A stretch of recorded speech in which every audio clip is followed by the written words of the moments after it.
Morre un home de 86 anos en Ribeira ao caerlle enriba o tractor que conducía. Aconteceu no lugar de Salmón, na parroquia de Oleiros. Os equipos de emerxencias desplazados á zona non puideron facer nada por salvarlle a vida. Que tal, saúdos? A Asociación para a Defensa Ecolóxica de Galicia e a Plataforma Veciñal de Afectados pola 57 xa teñen os cartos necesarios para levar o proxecto ante a Audiencia Nacional. A campaña Salva o Lérez Stop a 57 recadou en pouco máis dun mes máis de 10.000 euros, contía que lles permitirá emprender accións legais contra a aprobación do proxecto definitivo e estudo de impacto ambiental da infraestructura no seu segundo treito. O seguinte paso será presentar a demanda e o informe técnico ambiental co que buscan conseguir a paralización cautelar do proxecto. Alcaldes e alcaldesas socialistas da provincia de Pontevedra denuncian que o novo presidente provincial non o recibe na Deputación. Son anta 15 rexedores que solicitaron a Luís López unha xuntanza. Din que esta é unha mostra máis da deslealdade institucional do PP á fronte da Deputación. Outro exemplo, explican, é cando o presidente e os deputados fan visitas aos concellos que non son do PP e non avisan ou convidan os alcaldes.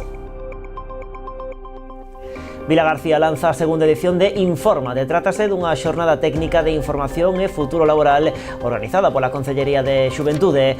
A acción busca asesorar o estudantado sobre os pasos a seguir unha vez rematen os seus estudos actuais para axudarlles a despexar o seu futuro académico e profesional. Unha aposta forte do Concello cunha segunda edición con máis contidos. A Ruta do Viño Rías Baixas avanza na súa aposta polo turismo sostible. Hoxe o Pazo Mugartegui en Pontevedra acolleu a presentación do proxecto Galicia Destino Sostible, impulsado polo Clúster de Turismo de Galicia. Na cita participaron unha vintena de socios da ruta interesados en coñecer os requisitos e as vantaxes de pertencer a este club. A día de hoxe xa conta con preto de 100 membros. E Noia acollerá por primeira vez o campus de verán da Fundación Celta. Será do 1 ao 5 de xullo. A actividade, para que xa está aberta o prazo de inscripción, está dirixida a nenos e nenas de idades comprendidas entre os 4 e os 16 anos. Son algúns dos asuntos que imos tratar de contado aquí nas Novas do Día en Canal Rías Baixas. Comezamos.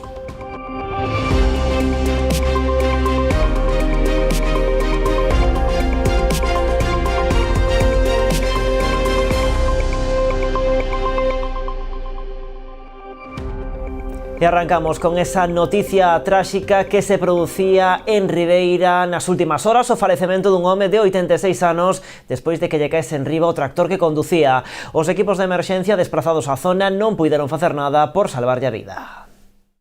O accidente tiña lugar en Salmón, na parroquia ribeirense de Oleiros.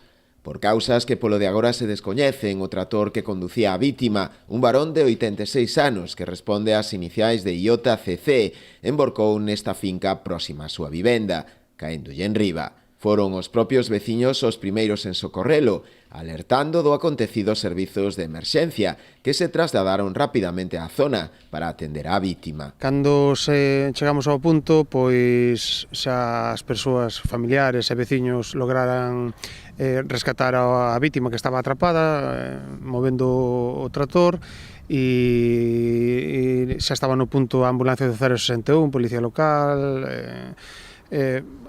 cunha parada que estaba unha persoa que estaba en parada, intentando reanimalo. O noso labor foi colaborar cos sanitarios no intento de reanimación.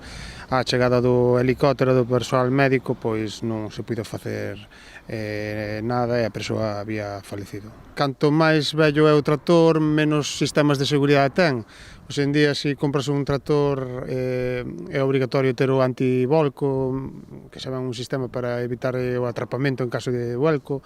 É unha das cousas que se recomenda, non? Que se tes un tractor vello, pois instalar ese sistema e homologalo para evitar este tipo de accidentes, claro. Os esforzos dos equipos de emerxencia foron infrutuosos e a vítima acabou falecendo no punto. Foi desplazado tamén ao lugar o helicóptero medicalizado de emerxencias, aínda que finalmente non chegou a intervir. Bueno, pois seguimos en Ribeira, onde hai moito malestar ante a falta de médicos que se traduce nunha importante lista de agarda na atención primaria. Hoxe o Centro de Saúde contaba únicamente con 4 facultativos, a metade dos que adoitan prestar asistencia en quenda de mañá. Obter cita para o médico de cabeceira en Ribeira implica unha espera de máis de 2 semanas. Débese á falla de facultativos, posto que hoxe na quenda de mañá tan só pasaban consulta 4 profesionais. Que hoxe concretouse na falla de 5 médicos da mañá, 2 son baixas de longa duración, e máis outros 2 son prazas que quedaron sin cubrir, non son momento cando quedaron desertas, non? Entonces, bueno, pois o que pasa é o de sempre, se non as condicións non son as favorables, pois a xente toma o rumbo mellor que para a súa formación e pode desenvolver a súa actividade profesional. Os médicos denuncian as dificultades para prestar unha axeitada asistencia e a sobrecarga de traballo que implica para os profesionais en activo, xa que ademais do seu cupo deben asumir o do resto de facultativos, así como as urxencias que poidan presentarse. O paciente crónico non pode estar ben atendido porque o seu médico non está e o médico de outro cupo non o pode atender con unha calidad. O que estamos buscando é unha asistencia de calidade, non que veñan aquí, que se atendido, que o paciente se vaya a súa casa con unha mala atención, porque que pasa? Que iso vai a repercutir, ese paciente vai a empeorar, vai a acabar en urxencias do Barbanza,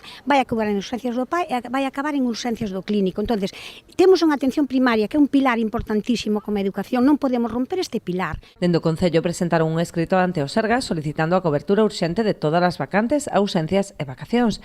Así mesmo volven instar a Consellería de Sanidade a manter un encontro cos responsables do Goberno Municipal para analizar as necesidades do municipio no eido sanitario. Exixímoslle a Consellería de Sanidade que, por favor, atenda as reivindicacións destes profesionais sanitarios, pero tamén que atenda as reivindicacións que lle facemos como Concello de Ribeira, onde reiteradamente no tempo lle solicitamos que senten a falar con este Goberno Municipal para, entre outras cousas, tratar de solucionar os problemas que ten o Centro de Saúde de Ribeira e tamén a precariedade laboral a que se ven sometidos todos os profesionais que aquí traballan e que, por tanto, redundan nunha peor atención á nosa poboación, pois que dunha vez por todas nos respondan e que nós estamos coa man tendida de colaborar coa Consellería de Sanidade para que a poboación de Ribeira teña unha sanidade digna, de calidade e 100% pública, evitando que teñan que saturarse outros servizos, como neste caso as urxencias hospitalarias.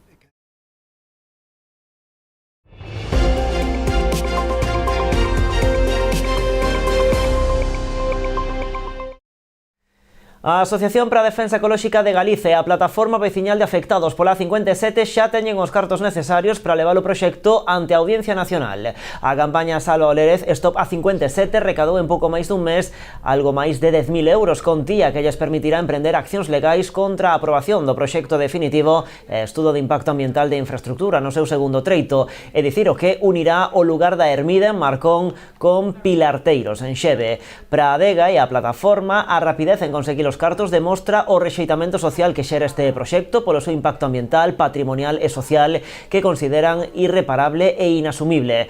Actualmente, a Adega agarda que o tribunal lle traslade o expediente do proxecto. O seguinte paso será presentar a demanda e o informe técnico ambiental co que buscan conseguir a paralización cautelar do proxecto. O Pleno de Outes aprobará mañá os orzamentos pro presente exercicio que ascenden a máis de 6 millóns de euros. Destaca o incremento dos custos de persoal e do gasto corrente con especial relevancia no eido dos servizos sociais. O Goberno de Outes levará mañá a pleno a súa proposta de orzamentos para este exercicio que ascenden a máis de 6 millóns de euros. Supoñen un incremento do 0,6% con respecto ao ano anterior. Un dos capítulos que máis medra é o de gasto de persoal por mor das actualizacións salariais e a posta en marcha de novos servizos como a escola infantil. Tamén se incrementa o gasto corrente para o financiamento dos servizos ordinarios que presta o Concello, cun pulo importante á área de servizos sociais dotada con preto de 700.000 euros. O compromiso co tecido asociativo e cultural do municipio tamén se traduce nun maior esforzo inversor para subvencionar os distintos clubs e entidades.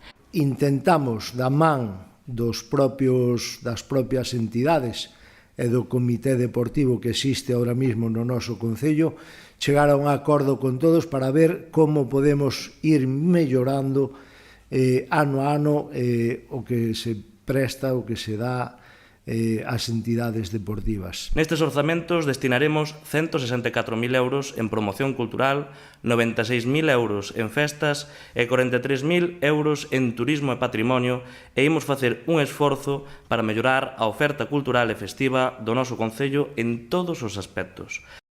O apartado de obras e investimentos suporá o 10% do total do orzamento, con numerosas actuacións de mantemento de infraestructuras e vías, especialmente no rural. Temos unha previsión inicial de ao redor de 620.000 euros, o que representa un 10% do orzamento total.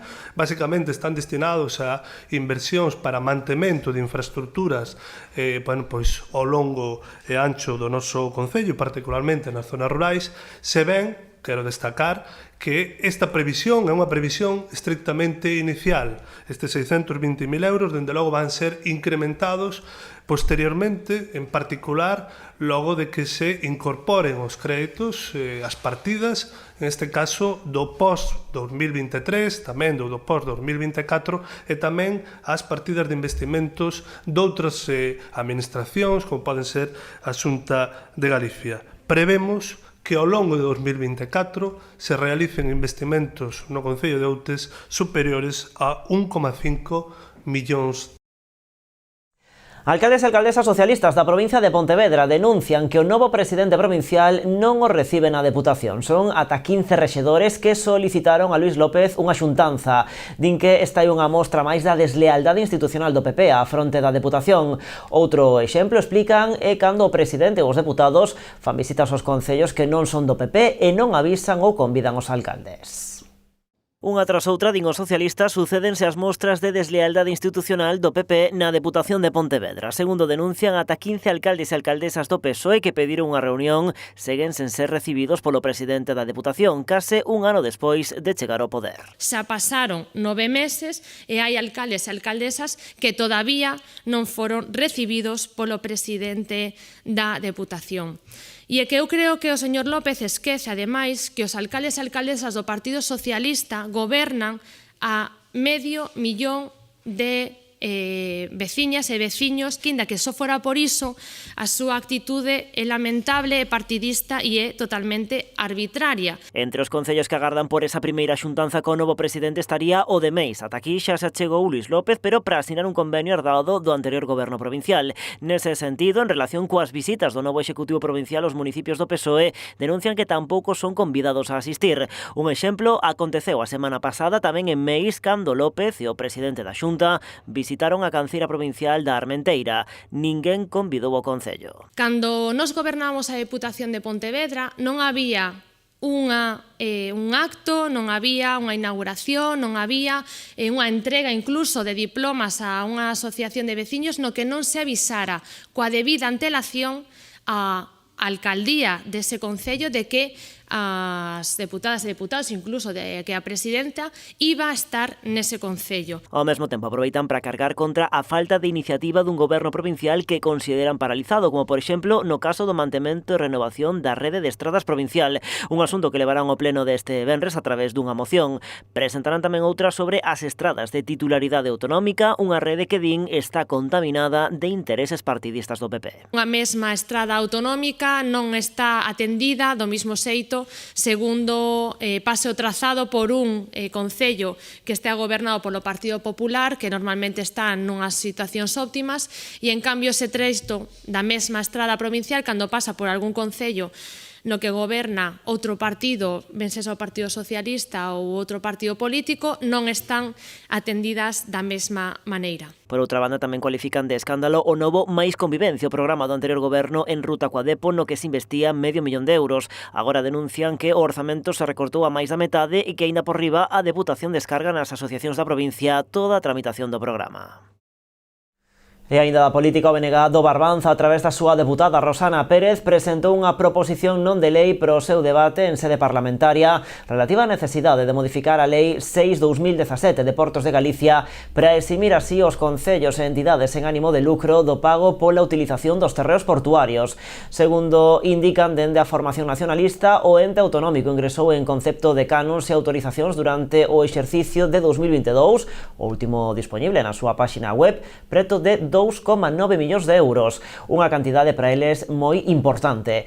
Ademais da exención do pago destas taxas para futuras anualidades, o BNG reclama tamén flexibilizar o pago dos 2 últimos anos por este concepto e por en marcha todos os mecanismos necesarios para que a acumulación dos cobros de taxas secanos por parte de portos non volva a ocorrer e se eviten os prexuizos que se están a causar. Os membros da ruta do Viño Rías Baixas interésanse polo proxecto Galicia Destino Sostible. Coñecemos máis sobre esta iniciativa logo da publicidade.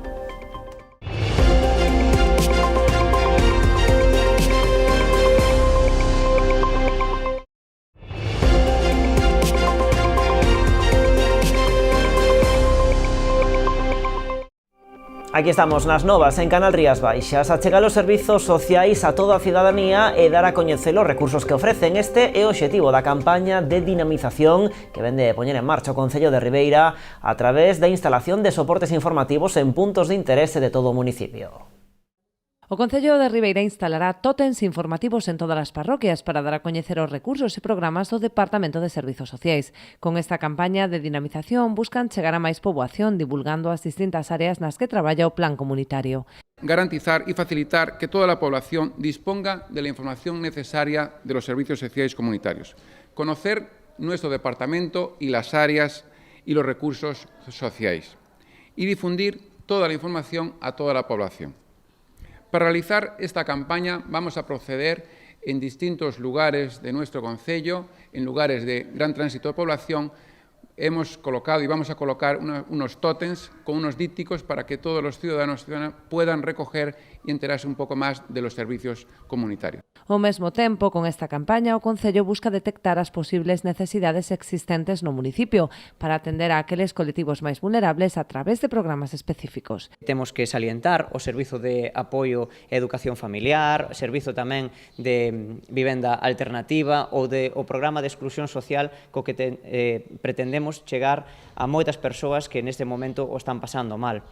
Ademais destes servizos fundamentais que poden ser máis coñecidos, prestamos outro tipo de servizos como de cooperación e solidaridade social en colaboración con outras entidades de tipo social do noso concello coas que pretendemos que ningunha persoa do noso municipio quede atrás.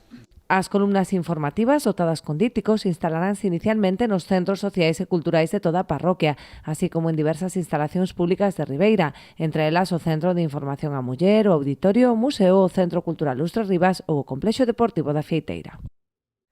Vila García lanza a segunda edición de Infórmate. Trátase dunha xornada técnica de información e futuro laboral organizada pola Concellería de Xuventude.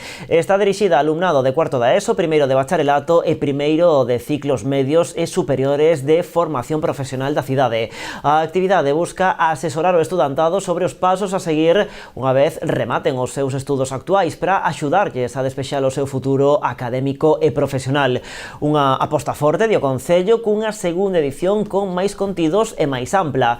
Estará artellada alrededor de 3 áreas principais: saídas profesionais e laborais, os programas formativos e as novas profesións digitais. A xornada terá lugar o vindeiro 3 de maio no Auditorio de Vila García.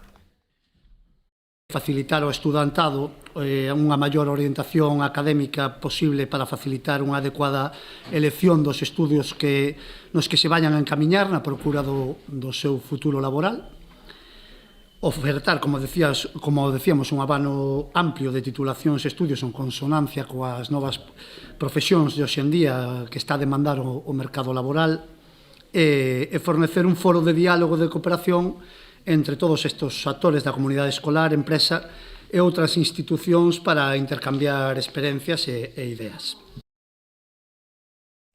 E xa está en marcha a campaña da Asociación Boirense de Empresarios polo Día da Nai. Os clientes que realicen as súas compras en calquera dos establecementos adheridos á patronal entrarán no sorteo de 2 bonos por valor de 50 euros cada un. Para participar tan só é preciso rexistrar o ticket de compra na web ave.gal seguindo o formato habitual de anteriores campañas. O nome dos gañadores darás a coñecer o luns 6 de maio e no caso de que algún deles teña o título de familia numerosa, duplicarase o premio. Os bonos poderánse consumir en calquera dos negocios asociados á AVE.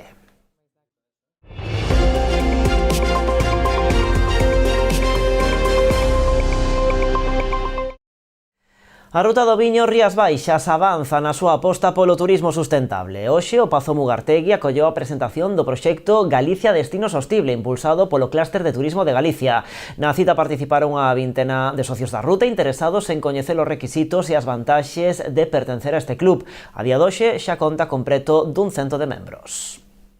Que a Ruta do Viño Rías Baixas aposta polo turismo sustentable non é nada novo, tampouco que fomenta este tipo de prácticas entre os seus asociados.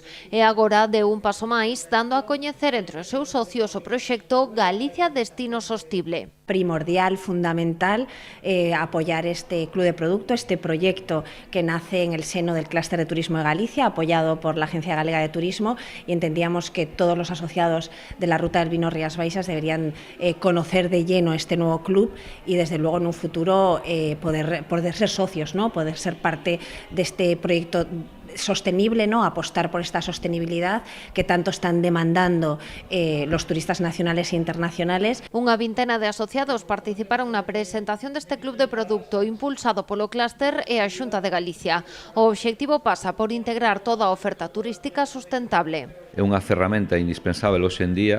Hai moita xente que xa está concienciada ca huella de carbono, co medio ambiente, con esa sostenibilidade, e hai moitas empresas que xa estaban facendo esta serie de requisitos que nos pedimos para entrar neste clube de produto, e o que estamos poñendo é en valor esa serie de produtos que teñen as distintas empresas para que os turoperadores e as agencias de viaxe e os turistas que queiran vir a Galicia disfrutar desa Galicia Destino Sostible. Actualmente forman parte deste club máis de 90 empresas que recolle 140 experiencias na súa web. Algúns destes socios xa son adegas e que o enoturismo encaixa nos valores nos que se basea este Galicia Destino Sostible. El enoturismo en sí yo creo que ya es sostenible, ¿no? Nosotros nos desarrollamos en zonas rurales, apostamos por la fijación de la población local, nos desarrollamos en plena naturaleza. Yo creo que ya muchos de nuestros asociados trabajan en pro del enoturismo desde sus inicios, ¿no? Lo que pasa es que hay que ponerlo en valor, ¿no? Hay que venderlo, hay que promocionarlo. Y yo creo que a través de este sello de sostenibilidad y gracias al clúster de turismo podemos promocionar esa sostenibilidad. Para formar parte deste club, as empresas teñen que acreditar unha serie de requisitos que avalía un comité de expertos. A rigorosidade é fundamental, xa que apuntan tanto dende o clúster como dende a ruta, no mercado hai un interese crecente pola sustentabilidade. É unha aposta moi grande, desde logo que a enología vai ligada á gastronomía, e son moitas as empresas que xa están adheridas, pero o que queremos é que haxa máis paquetes turísticos sostibles, porque son moitos os turoperadores de fora de Galicia que están vendo unha oportunidade de negocio moi boa, nos piden información e cada vez son máis as empresas que estamos vendo como se adhiren. Este Galicia Destino Sostible é un proxecto pioneiro que xa espertou o interese de outras comunidades autónomas e mesmo de Turespaña. E imos agora a Cambados, onde as mulleres rurais de Castrelo, as Saíñas, teñen xa todo preparado para a 8ª andaina saudable e solidaria. A cita vai ser o vindeiro mércores 1 de maio. A ruta vai transcorrer pola costa nun marco incomparable, o complexo intermareal do río Umia.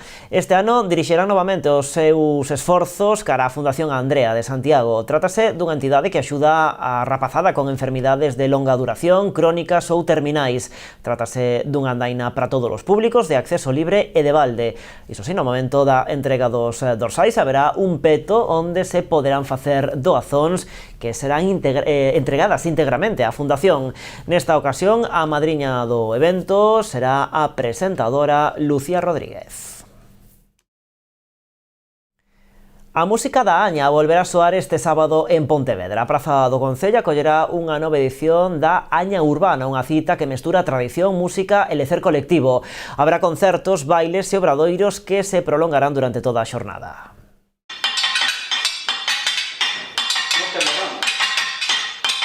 Para os que non o saiban, así sona unha aña. E o que están a ver é o baile do ramo.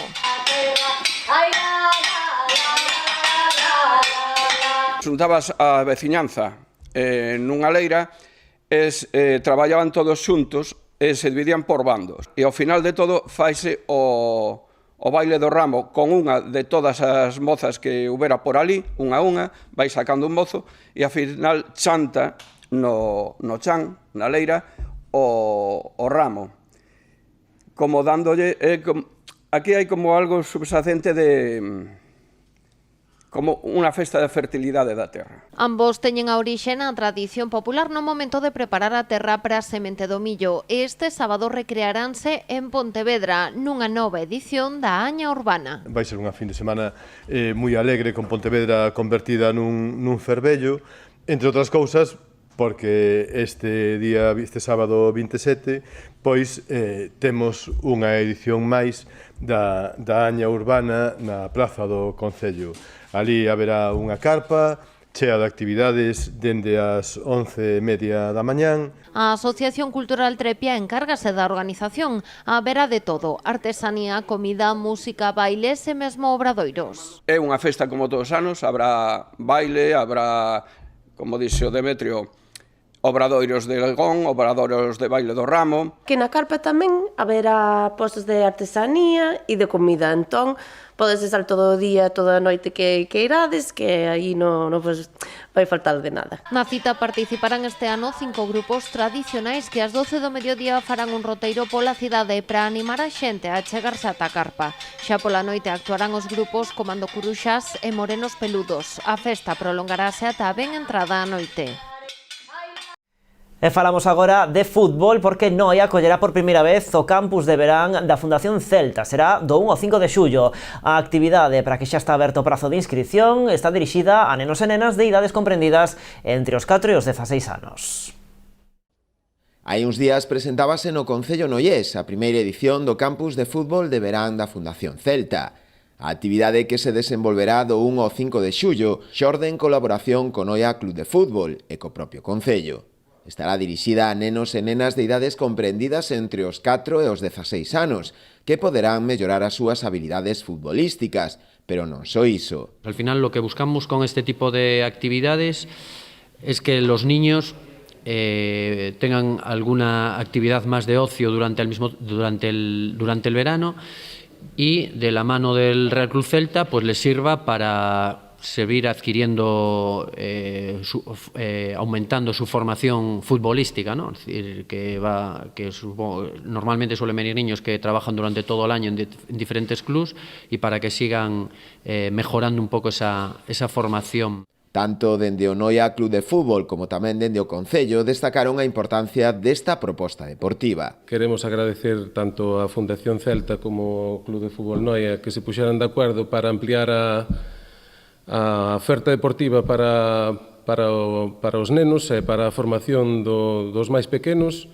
que seguro que van a disfrutar moito da experiencia, aos cales invitamos a que se animen a vir a disfrutar desta experiencia e que van a ter unha serie de entrenadores cualificados e ben preparados para aprender novas cousas e, aparte deso, seguir disfrutando e crecendo tanto deportivamente como futbolísticamente, que este é o caso. Los campus intentasen enganchar a los niños al deporte, que los niños tengan hábitos de hacer actividad deportiva, que quieran hacer un deporte en concreto como es el fútbol, y con campus como el que organiza la Fundación del Celta, pues sí que se consigue no solo que los niños luzcan sus colores y tengan la afinidad a una entidad deportiva, sino que quieran hacer deporte y sobre todo un deporte que está regulado por una de las mejores metodologías a nivel estatal y sobre todo autonómico, ¿no? As inscripcións xa están abertas, podéndose realizar a través da propia web oficial do Real Club Celta de Vigo.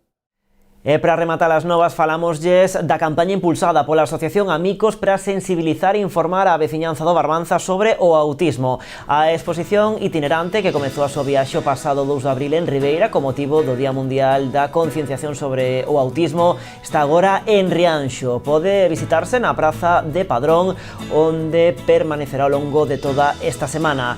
Despois da Vila Rianxeira, a exposición recalará en Noia e Lousame. Neste último municipio será a última parada no seu itinerario. Con esta exposición de Amicos poñemos hoxe o punto final ao tempo das noticias aquí en Canal Rías Baixas.